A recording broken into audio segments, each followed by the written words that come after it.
আপনি দেখবেন কিয়ামতের মাঠে ড্রাইভার যাচ্ছে জান্নাতে, মালিক দাঁড়ায় আছে বহু দূরে। কিরে, তুই না আমার ড্রাইভার ছিলি, তুই কেমনে বেহেশতে যাইতেছস?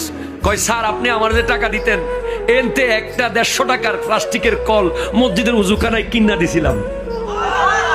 মানুষ উজু বানাইছে আর আমার কবরে সোয়াব গেছে। আর মালিক সাহেব উনি বড় পয়সাওয়ালা, টাকা দিতে পারে নাই। মাহফিলের জন্য টাকা চাইতে গেলে 5 টাকার নোট সিরাটা বাইর করে দেয়।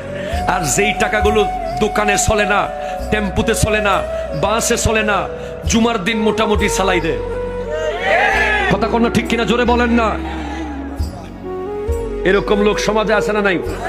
মানি ব্যাগ মনে হয় সিরা ফেলবে এখন, মানি ব্যাগকে ওরে গুতানি গুতায়।